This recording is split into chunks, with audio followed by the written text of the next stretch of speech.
L'Organisation des Nations Naciones Unies Unidas pour para la l'éducation, Educación, Education, Science and Culture.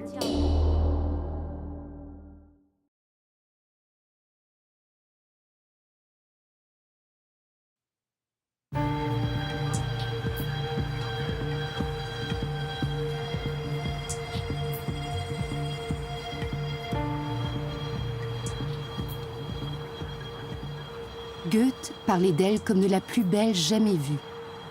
La vieille ville de Berne, bâtie au XIIe siècle, trône sur une péninsule levée dans un méandre de l'Aar. Les larges rues que nous voyons aujourd'hui reflètent le système d'irrigation du Moyen Âge. Dès la fondation de la ville, des petits ruisseaux canalisés s'écoulaient dans les rues parallèles. Peu à peu, des fontaines furent érigées, à intervalles réguliers pour alimenter la population en eau. Le 14 mai 1405, un incendie éclate. Attisé par un vent violent, il s'étend rapidement à toute la ville, dont les immeubles sont en bois. 600 maisons sont détruites et plus d'une centaine de personnes perdent la vie. Après cette catastrophe, Berne est reconstruite en respectant l'alignement existant, mais en pierre, pour résister au feu. On pose aussi la première pierre de la cathédrale.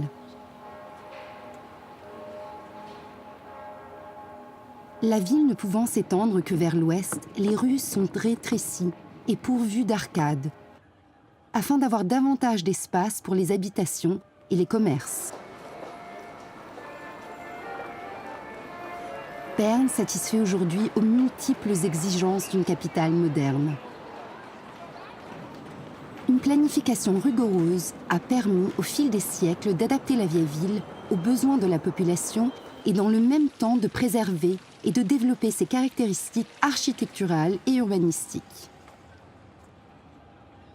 C'est pourquoi la première porte de la ville, la Sittglocke, se trouve aujourd'hui au cœur du centre historique. Le visiteur attentif sent combien les Bernois sont attachés à leur ville si particulière. À chaque coin de rue, l'histoire défile du Moyen Âge au temps moderne.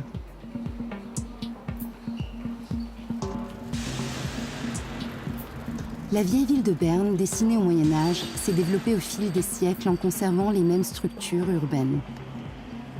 Elle a réussi le pari d'une incroyable continuité dans le changement. C'est pourquoi elle est inscrite sur la liste du patrimoine mondial de l'UNESCO.